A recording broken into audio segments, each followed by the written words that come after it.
Hey, this is Chris and Lamb of God. You're watching Rock and Metal News. Hey, what's up? This is Trevor from the band Unearth, and you're listening to Rock and Metal News. So tell us about the recording process of the album. It was like always, we just went into Zing Studios in Western Massachusetts, tracked the drums, and then we went into Ken's basement and recorded the vocals, guitars, and bass there. It's just that's how the band does it. We wrote the record. We started last summer, writing this. Just with this album, we started to write songs, and we went on tour in the fall, and we finished up writing in late fall and early winter. And we actually wrote the record mostly on a drum machine. We did part ways with our old drummer Derek.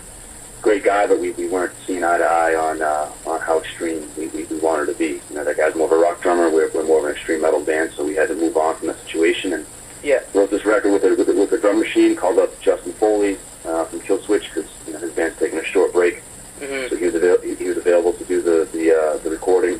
We would send him the songs over email, and then he would play them with his own ideas. And then he came up to Massachusetts in January and tracked the record. Awesome. So, what was it like getting Justin from Killswitch to record the drums for the album? He's awesome. He's a true pro. He's skilled at thrash. He's skilled at groove. He's skilled at off-time stuff, jazz, everything. I think he's a very underrated drummer, man. He's awesome. And plus, we've known him for such a long time, back in the Red Tide days, back in Bloods and Shed days. He's a long-time friend, and so it made sense for us to call him up, and it was great that he was around.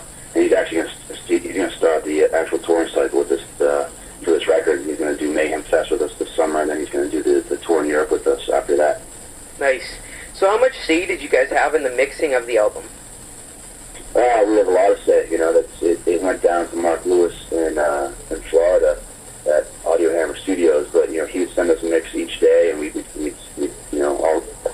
get together our critiques and our ideas and send it over, and then he'd send over a refreshed copy of it. And there's a ton of back and forth. So we put it in his hands to see how he views our band and what sound he thinks of, and we definitely think that he nailed it with this record. Yeah, for sure. So how long did it take to create the songs in the record? Well, it depends. I think that each song is different. There's some songs that you can actually write in one day, and some songs take 2 months. It's kind of weird. As far as recording them, it's pretty standard. The drums, we track the entire record in 5 days. Guitars takes a couple of days. You have to get the rhythms down, but then the leads and the harmonies. So it takes some time. And vocals, I try to tackle a song a day.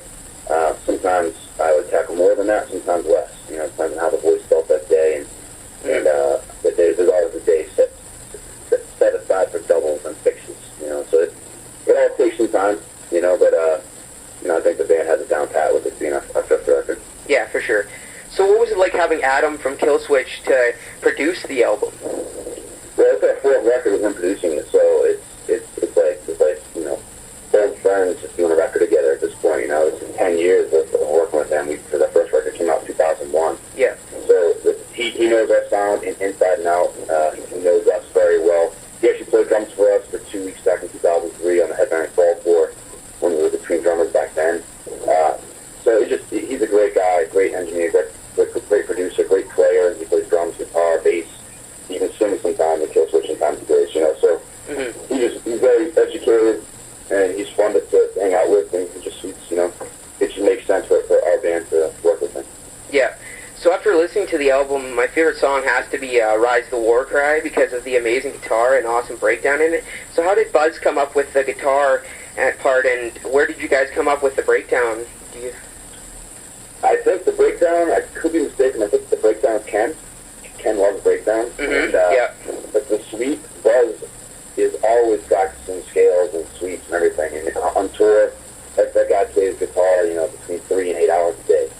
We'll get to the venue, and he'll take out his guitar, and he'll just be riffing all day. So I think he's very proud that he can do those sweeps, because not a ton of guitar guitar players can, and it adds a different dynamic to our songs that we didn't have on our first couple of records, but it is getting increasingly more on these albums, and that is in the solos. I think Ken and Buzz are just getting better at their craft, and they're having more solos, better harmonies, just better leads. I think they're just getting better at their craft. Yeah. So, are you guys planning on making a music video for any of the songs off the new album? We're actually in talks to do that now. We're not sure which song quite yet. We're talking on a couple different ones. We like Out of the Black as a possible single. We like Shadows in the Light as a possible, Shadows of the Light as a possible video. And there's a couple other ones we're kind of considering as well. Just we have to get on the same page as Metal Blade, and we have to find time to do it because we are leaving in a week and a half. Yeah. For our tour. So yeah, exactly. I would expect a video this summer.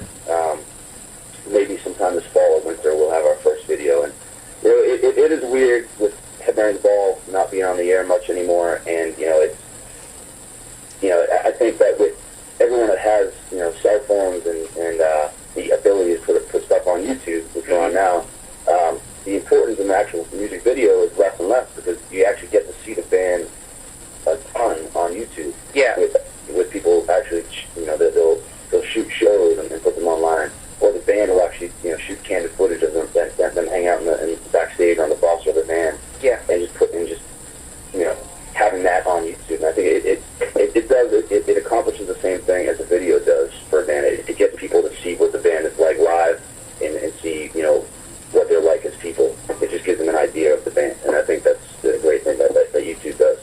Mm-hmm. So what do you think about people filming your band play live on YouTube and put it on YouTube and stuff?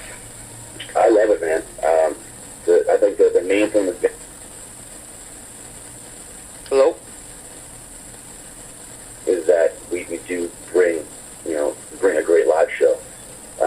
And we play tight enough live. They might be a bit looser than the record because the band is up there trying to have fun and get the crowd into it. At the same time, I think the band's tight live, and I think that we put on a great show. So we welcome as many cell phone cameras as possible. That's good. Okay, cool. So how did you guys come up with the name Darkness in the Light? We had a few different titles we were tossing around. This one just seemed to make the most sense. It is a bit more simple than our past titles, but the actual meaning behind it just came from the actual lyrics. I didn't set out to write a themed record, but it seemed like each song brought out something different. That seems to be about a very similar subject on this record, and I think the title was more about. Sometimes there's so many negatives in life that can drag you down, even when there are positive things happening around you. That it does feel like you're just kind of you succumb to that darkness. You know what I mean? And a bunch of lyrics, talk about the struggle that we all the struggles that we all go through in life. Yeah. And that's what this record is about. And that's where that title came from. Mm-hmm. So you guys pumped to go on Mayhem Fest this summer? Yeah, man, it's our first festival tour in North America since 2006 when we did Ozfest. We've done the stuff in Europe and Australia, the festival tours, but it's been 5 years now since we've done it, over here. So the band is very, very, eager to get back into that festival circuit. And we've done the club thing for the past 5 years, and which is awesome. I think the band actually does prefer playing clubs because it is more intimate. Mm-hmm. And you'll hear that from a ton of bands, but it is also cool to try to reach out to different people and to play outside. And yeah. It's just a whole different atmosphere, So it is kind of cool to branch out back into that festival circuit again. And we've heard from our friends and bands that have played Mayhem in the past that it is a very well-run festival, and it is, they take care of the bands, and it's just a great time. So I think the band is very excited. Yeah, for sure. So what band are you most looking forward to see at Mayhem? Megadeth. Megadeth? That band is an all-time favorite of mine. They helped get me into metal as a kid. Yep. And they're still kicking ass, and I'm psyched that Dave Ellison's back in the band.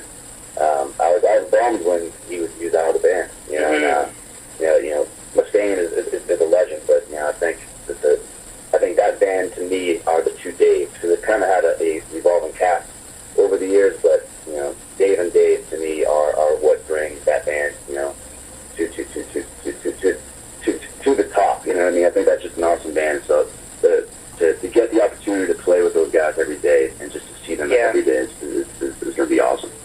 be sweet.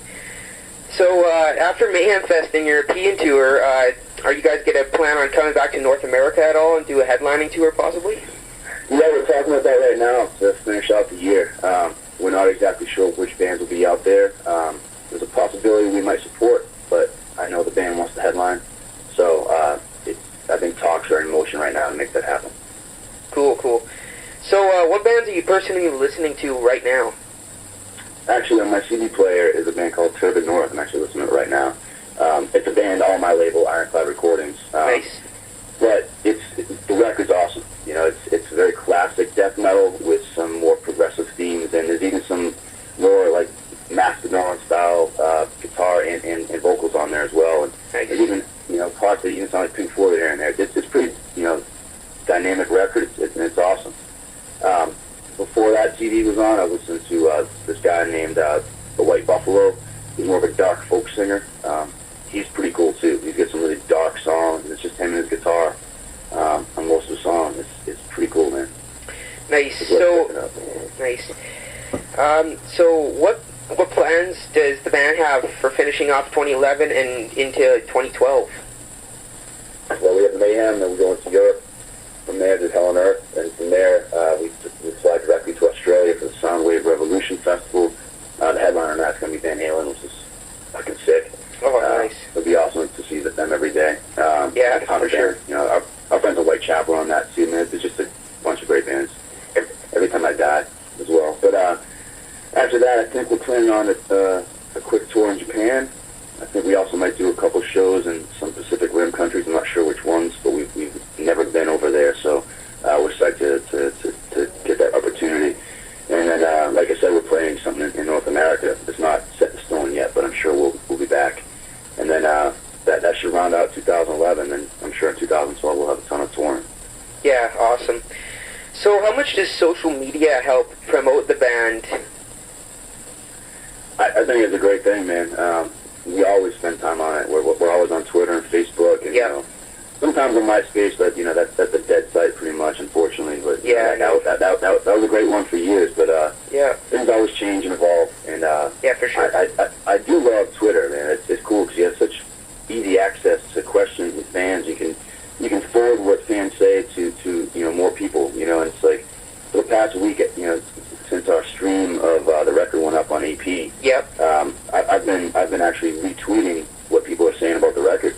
I'm not retweeting everything people are saying, but if they come up with something cool, I'll I've seen that. Yeah. And it seems like that encourages people to come up with something inventive to say about the record, and it's cool to see that feedback. You know what I mean? Yeah, for sure.